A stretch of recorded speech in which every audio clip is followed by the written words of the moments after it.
Welcome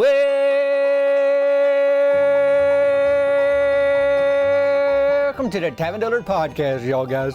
We in seasons 5s, episodes 3s of the Tavern Dillard Podcast. You know what happened this past week? Since the last time we talked? Thanksgivings. Oh, it was a hoot of a time. We moving into the gift giving season, mostly for Christmas times, but maybe you give gifts for other things. You got folks that got birthdays in December's. A lot of stuff going on, and I'm going to give you right now just some heads up of what's at the link in the show notes today for this podcast so that you can click on that if you want to. Something to look forward to later. Don't do that right now. You can just be listening right now. This podcast is for your ears. It's something that you listen to per your ears, and then you put the pictures together in your head of what happened, in my town this week, because I'm about to tell you a lot went on. You're not sure it did happen. Hold on. I'm telling you right now, a lot went on kind of thing. But before we get to that, Tavin's honey from bees. There's jars of honey with my face on it, and this honey come from bees. It's Tavin's honey from bees. Bee House Honey, putting that out. You heard me talk about it before. It's a good gift for the holidays. Folks put honey in their hot tea. They put it on their fruit. They put it on, all kinds of things. You put it on toast, wherever you put your honey. But that's good honey. It's Tavin's honey from bees, and you'll see the link for that in the show notes. Of course, speaking of food, my face on the wrapper. Tavin's bacon. Now, usually this is all filled up with bacon, but I'm about out. I'm going to have to put in another order myself. And the Tavin's bacon, it's got fully cooked pieces of bacon in here, but then it's got what I call popcorn bacon at the bottom, little niblets, little 4 cut up pieces of bacon at the bottom. It's a wonderful gift. It's resealable. If you're trying to pace yourself and not eat a whole bag at once, you can seal it up at the top like that away. And there's a link in my show notes today for that, but I'm just going to take a sniff right now. Yeah, finish that off later. And, hey, few other announcements, honestly, truth be told, for the holidays. Of course, there's the new merchandise. You saw this shirt last week. Mowing Edge and Grass Cutting Legends, Tavin's Lawn Care Services shirt. Donut Gold's new shirt's out. Tavin Lawn Care Services hat is out. And I'll probably have them in video soon. But right now, in this podcast video, I got the Tavin's Lawn Care Services, and I got my No Pro hat on, and you've probably seen that before. And then there's the No Pro hoodie that came out too. So that's all that is in the show notes too. So we ain't just showing favorites to the food. We also got clothes to wear. And speaking of somewhere in between, you can't eat this or wear it, but it's fabricy. It's the 2023 Tavern Dillard fabric calendar. I mean, you got some duct tape or push pin or whatever, and you just hang it on the wall. Now I just look back like this away, and I got my little bank. It's pretty good. Anyhow, it's a calendar. You know about calendars. They got the dates on them. So you can pre-order them this week till this Thursday, which is December 1st. If you're listening to this podcast today, it come out in a couple days. We doing the what they call the pre-order in. So it's cheaper right now, and then it lets me know how many to get made, so I don't end up with a trailer full of fabric 2023 calendars like Memaw got them old squirrels for bonnets. Well, bonnets for squirrels. The squirrels were not for the bonnets. I can tell you that right now. And she got probably 800 of them left. So anyhow, if you want to pre-order 2023 little fabric calendar, bank, you can do that at the show notes. And of course, I do personal greetings all year long. But if you want them for the Christmas, order them by December 17th. So I can give them to you by Christmas. Now, if you don't care if you get it by, maybe you want a greeting for somebody for New Year's. I guess you can order after the 17th, and you'd get it then, in time for that. But anyhow, personal greetings where I wish your friends and family, hey, Merry Christmas, Loretta, or whoever your family member's name is. I don't make up the names. You give me their names. So that's why it's a personal greeting. You know how that go. So that's all that in the show notes today. It's a lot, y'all guys. It's a lot to look forward to, the way I see it. Tavin's honey from bees. Bank. Thanks, Bee House Honey. Tavin's bacon bag. Thanks, Boise Bacon. Bank. Then we got the personal greetings. We got the new merchandise and shirts and hats. And then we got the calendar you can pre-order. So if that ain't a lot to scoot around with in the Chancellor Parks, I don't know what is. But you probably asking me right now, Tavin, what about your Thanksgiving? You said you had it. Are we supposed to be impressed? Is it amazing? Well, I don't know about that. Firstly, my brother Bret came over. You never know if you're going to. But he came over, and he somehow got, that battery he needed for his remote control car. So he was ready to, really party kind of thing. And he showed up with that. And one thing, as it usually does, it led to another. And I'll tell you about that in a little bit. That's Thanksgiving at Chancellor Park, though. I was there. Remote control car showed up with a battery. Suddenly, my brother came into some money, and that threw up some what we call the red flags, and we had to get to the bottom of that. And buddy, we did. But before that, there was a bingo game down at the nursing home. You know where I'm working this fall, so day after Thanksgiving, pretty big bingo game. But what happens when my Memaw and Mabel Childress show up to the same bingo game? I'll tell you right now, that happened. Stay tuned. You'll figure out what went down the day after Thanksgiving. Folks wasn't in a holly jolly mood yet, I can tell you that much. And then Myron Curtis, he got invited over to Mary Beth Tucker's, you know, because he dating her families for the Thanksgiving, and that went a little bit sideways. But it's just, you know, as Myron, he don't always think it out. And then instead of asking for advice or like, hey, I'm thinking about doing this, what do you think? He just do the thing. And so he ran into a little bit of trouble with Mary Beth Tucker's dad and with a horse that they got out on their property. So I'm telling you, it's a little bit crazy. But what about my Thanksgiving, you're probably saying? Tavin, that's great. Myron and Mary Beth Tucker's Thanksgiving, and Bret showed up to yours. And then you got a bingo game at the nursing home.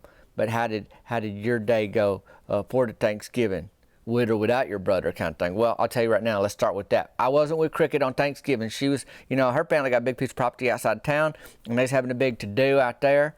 And so they was out there, and I was going to go over there later in the day, but I got an ATV. So, like, if you in a car, you looking about a 35-minute drive to get out to Cricket's. You on an ATV, a lot longer. I mean, you got to give yourself some hours, you know, depending on traffic and, you know, the wind. But anyhow, I wasn't with her. I was in my trailer park. Memaw was there. JT Whitlow was there. He invited his girlfriend over, Whitney. That's Cody Mantell's cousin. She was there. Memaw's friend Claudia was there. And then turns out my brother Bret did, in fact, show up. So they had that to deal with. Think about my Memaw's oven. It hit 250. That's as hot as it gets. So she had to start that thing early, but Memaw was on turkey duty for the Thanksgiving. So that's how that went. And then Whitney, she showed up with mashed taters and gravy, like homemade mashed taters and gravy, except turns out the gravy wasn't homemade. She bought that a day or two before, a couple containers from Kentucky Fried Chicken, you know what they call the KFC. And so she brought that, she dumped them out of the styrofoam KFC things into her own little container, heat that up. And I ain't mad about that. And I guess she did really make them mashed taters at home. She got taters and, you know, she boiled them or whatever and peeled them and then she mashed them kind of thing. So she brought homemade mashed taters and then Colonel Sanders KFC gravy, which I ain't mad at. I mean, Colonel Sanders took some time to figure out that chicken recipe, but he apparently somewhere found the time to figure out that gravy recipe too. That brown gravy put a hurting on it. I like that. So she brought that. So we had mashed taters, gravy. Then Claudia, she brought dressing and pecan pie. I think that was homemade. And then I made some sweet tea and I brought a bag of hot fries, big bag of hot fries, just opened it up like, hey, little appetizer, y'all help yourself kind of thing. So we had that going on. Memaw's trailer is a little snug in there with her baby doll collection, just the size of it. So we had 2 cart tables outside of her trailer in Chancellor Park, and that's where we was going to sit. And so we putting that stuff out there. Who else? Claudia brought that. Memaw brought my brother Bret brought the, he showed up. And he brought a can of green beans, like not open or nothing like that, but he somewhat anticipated. And then he also brought a remote control car that he wanted to ramp, and that's pretty much all he steady focused on was ramping this remote control car with a brand new battery from the money he came into, which we get to that in a second. JT Whitlow brought cranberry sauce shaped like a can, and that was out of the can, is on a plate. So that's kind of what it was looking like for Thanksgiving where we were. And then we had some dinner rolls, but they wasn't, they was just store-boughts. I think somebody made them. And I can't go so far as to say they were softer than a baby angel's leg, like Mary Beth Tucker's and the ones her and her mama make. But they was good and they had butter on them, so they's buttery, and butter make everything better. I think we know that by now, so it's good. We had all that going on.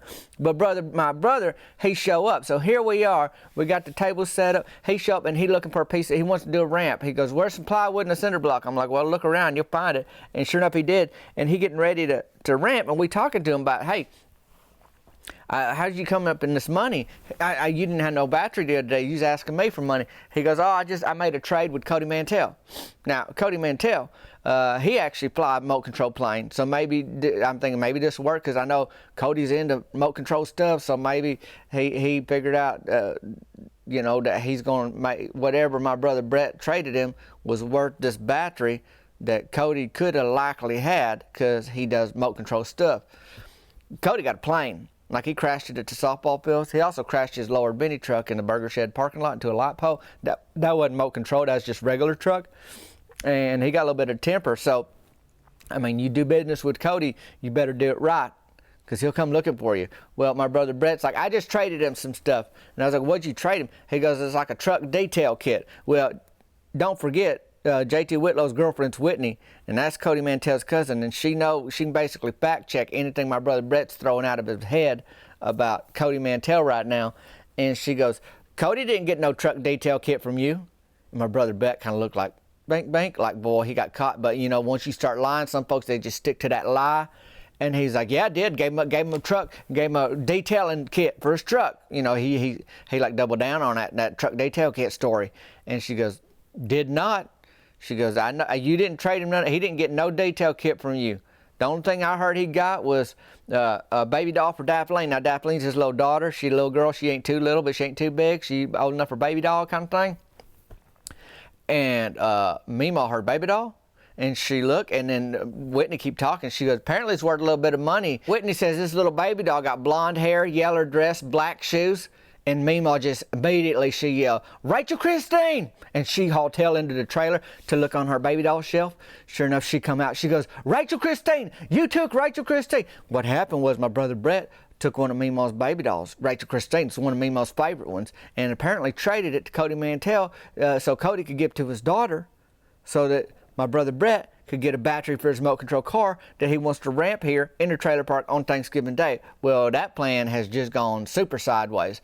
Like Rachel Christine, that's one of Memaw's favorite dogs. Like that Rachel Christine, she'd get Thanksgiving dinner on Thanksgiving when we was growing up before we did. Maybe that's why he traded her. He's just mad at her. She didn't get like real dinner because she a baby doll, but a little plastic Thanksgiving Day tray food kind of thing Memaw'd fix for her. So she was hot.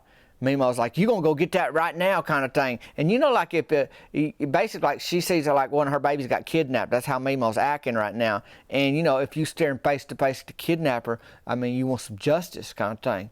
And my brother Bret like, I can't do it. It's Thanksgiving. She goes, you're gonna have a lot to be thankful for if you go get that doll.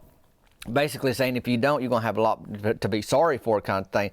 My brother Bret like, I don't know, Memaw. Well, she was just seeing red because, she's looking right at the kidnapper. She kicked him in the knee. My brother Bret dropped down, and she come back around and get him in an arm bar, lead into a half Nelson. And I was like, Bret, you better just call it right now. I'm telling you right now, this ain't going to get no better for you unless you go get Rachel Christine back. So that's what he do. So Bret's gone. And Memaw's fired up. She's hot. She's flustered. Like she can't steady focus much on anything else right now until we get that baby doll back. So we set up, try to like get together and eat our food and everything and act like stuff ain't wrong, but she's still worried sick, kind of thing. Like if anything happened to that baby doll. Well, Bret makes it back. Now he had to go to Cody Mantell and say, hey, I need that baby doll back. Now Cody's hot because his little daughter Daphne, she crying. So Cody gets Bret in a headlock. I mean, Bret's just ping-ponging in between people doing wrestling moves on him on Thanksgiving Day because he just causing so much trouble. And Cody gave it back to him because he knows, Memaw, and realized it wasn't even wasn't even Bret's to give away. So I don't know if I guess my brother Bret's gonna have to get that battery back. But anyhow, he come back with that baby doll. That's all Memaw care about. And she put that back right on her baby doll shelf in between a baby Tish Saddles, who is a pioneer seamstress and leather worker, and then Becky Thacker Haynes, whose mom is a piano teacher in a gold mining town. Becky Thacker Haynes, she's coy but fiercely loyal. And them baby dolls is all back on the shelf together now. So we had Thanksgiving dinner. After that, it got a little bit better. At least Memaw was in good spirits, and she's ready to focus and hang out. And we had a lot of good eating to do. I couldn't go, I made it out to Crickets for a little bit, but, as long as it took me to get out there, I was kind of high and by. I want to get back before it get too late kind of thing. Well, day after Thanksgiving, bingo thing. I should tell you, though, before we get to that, about Mary Beth Tucker and Myron Curtis. He go there, and he brought store-bought dinner rolls to Mary Beth Tucker's house. What in the world, Myron? You take to the gal that makes hot butter dinner rolls that's softer than a baby angel's leg, her and her mama, she does her mama's recipe, they both there, and you bringing them rolls? Did you not even ask? And he goes, well, I thought y'all'd want a break from making rolls. That ain't how it works, Myron. It's like the Thanksgiving's a Super Bowl for cooks. Like they live for this day. They ready to show up with their A game kind of thing. It's basically like you taking your star quarterback on the Thanksgiving day, on the Super Bowl day, and you set him on the bench and say, no, let's take a little break today. We got something else. He brought the boy, Mary Beth's dad was fired up. He looked at them hard old little dinner rolls. They wasn't soft or nothing. And he throwed them in his back pasture, just throwed them like a rock. And he's glaring at Myron. And then Mary Beth, she went to school for horses. They got a horse out there, and that horse started eating one of them rolls, and then it started choking, like to the point we thought, well, maybe Mary Beth Tucker had to go out there and do the horse hind leg maneuver on this thing to dislodge this hard butter, no, not even butter, just a hard dinner roll that Myron bought, store-bought that he brought to Thanksgiving dinner. Well, she didn't need to do that. Turned out that horse throwed it up or spit it out or whatever, but then it glared at Myron too, like, you know what you did kind of thing. Like the horse was mad at Myron. Mary Beth was confused. Mary Beth's dad was mad. It was like, come on, buddy. Don't do that again. I mean, Myron, he learned another lesson. Is he going to get it next time? I don't know. But, buddy, ask a few questions before you bring store-bought dinner rolls to the place in town that makes the best hot butter dinner rolls softer than a baby angel's leg on Thanksgiving Day. Couldn't believe it. But that's how that went. And then next day, I'm at the nursing home, and there's a bingo game. And all of a sudden, Memaw hears what they've been doing. Cricket's been running them bingo games, and so she gets some pretty good prizes. McDonald's gift card, oil change gift certificate, a pillowcase cover, all kind of things down there. Now, some of these things you can't do unless, your family comes and picks you up. These are nursing home residents. Not everybody need an oil change down there, and none of them can get to McDonald's on their own. But my Memaw heard about that McDonald's gift card, and she do a lot for a Big Mac. So she went down there. She's ready to play. And then she focused too. It was almost most like a job. Like she wasn't there. She sat with her bingo card. She got in there and sat away from everybody. She wasn't there to gab with any nursing home residents about their grandbabies, about how their daddy fought in World War II. Nothing. She didn't want none of that. She just wanted to steady win this game, get that McDonald's gift certificate or gift card, whatever it is, and get down there and get a Big Mac. I mean, that's what Memaw was thinking. Like anything short of that, she's gonna be mad and sad and everything. Emotional day, Well, about 7 minutes later, who shows up but Mabel Childress? Now, I told you, Memaw's in there to work. She ain't in there to play. She ain't in there to fight. She's just in there to win a bingo game. Steady focus, like clocked in kind of thing. Well, Mabel get in there, and I try to run interference because I didn't want nothing to happen. I stand in between, so that Mabel couldn't even see Memaw. She's on the other side of me, behind me a little ways. And Brody Childress, that's Mabel's grandson. He's married to Brandy Lynn. Brandy Lynn's the one who brought her in. So Brandy Lynn basically was bringing in, I don't know, what do you call that, like a grandma-in-law? I don't know, granny-in-law? To Brandy Lynn, that's her granny-in-law, I guess. She's bringing her in to play the bingos, and it seemed like Brandy Lynn was just planning on leaving, like dropping her off to where she'd be somewhere, she'd be occupied with people, folks our age, and having fun. And then Brandy Lynn had stuff to do, maybe go shopping or whatever kind of thing. Well, she get in there, and Mabel see Memaw. I don't know how she see Memaw because I'm standing in the way. I guess she looked right through me. And she goes, I guess somebody heard they were giving out leftover turkey and lemonade kind of thing. And Memaw wasted no time. She stood up. She walked over to Mabel, pushed her both shoulders, boom, super hard. And then she fell back, and Brandy Lynn caught her like a trust fall, you know, kind of thing, just caught her by her armpits, and she's just kind of shocked like this way. Memaw reared back, and she with her right hand, she reared back like she's gonna fight, and I'm holding Memaw's arm, and she's ambidextrons, where she can have both fists. She can hit with your right or left. She don't care which one she hit you with, kind of thing. So I'm holding her back. Now she's getting madder at me because I ain't letting her hit Mabel in the face. And all of a sudden, Memaw's legs is still free, even though I'm holding her arm. So she kicked the feet out from under Mabel, and Mabel just slid down the rest of the way to the floor because Brandy Lynn still got her armpits, kind of thing. I'm like, Memaw, you gotta back up. You can't be doing this. And she goes, you got something else to say, Mabel? And Mabel was like, she wasn't ready for none of that. I mean, she came in salty, but it got sour pretty quick. She just kind of staring like, bink, what have I gotten myself into, kind of thing. And I said, Memaw, you got to leave. You can't stay and play this bingo game. You ain't got no chance to win a McDonald's gift card now. I can't have you stay here. You're going to come in here and start fights, kind of thing. And she goes, well, you just win the game, Tab, and give me that gift card. I was like, I ain't playing the game. I'm here to help with this whole bingo match today, and the best help I can be right now is to make sure that you don't stay here.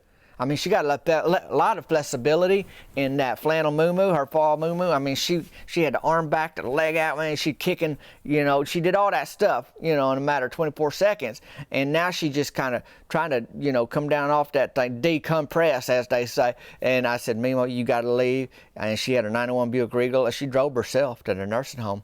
I was like, you got to get in there and do something else. And then they said, well, Mabel can't stay neither, because, you know, she started the fight. I said, Brandy Lynn's all mad because she's like, well, I was going to go home. I was going to make a three-bean salad. You know, she make a beautiful three-bean salad, Brandy Lynn do. And I was going to get some stuff done today, maybe do a little shopping. And I wasn't planning on watching Mabel all day. I was like, well, just drop her off at her home. She goes, Brody'd kill me if I left his granny alone all day. She needs somebody to visit with.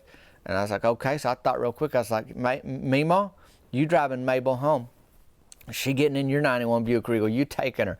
And Memaw was like, I ain't taking nobody. Then I decided, you know, this is one of them things like Kevin Rickert, you know, when Delma Spencer was dropping her kids' bloody, stumpy teeth in the frozen food section of Rickert's grocery store, telling her kids the tooth fairy lived there, and that's where you drop your teeth, and said that the tooth fairy brings ice cream. Well, instead of Kevin Rickert just saying, take your bloody, stubby teeth back, don't ever do that again, get out of here, Delma, he gave her a gallon of ice cream to stop doing it, like a reward for doing something wrong almost. But here I am at the nursing home pulling the Kevin Rickert. I pull out 20 of my hard-earned dollars, and I hand it to Memaw. And I said, Memaw, you get Mabel in your car, in that 91 Buick Regal, and you drive her home, but on the way home, y'all go through that McDonald's drive-thru, and you get a couple of Big Macs, and Memaw perked up like, what's this I hear?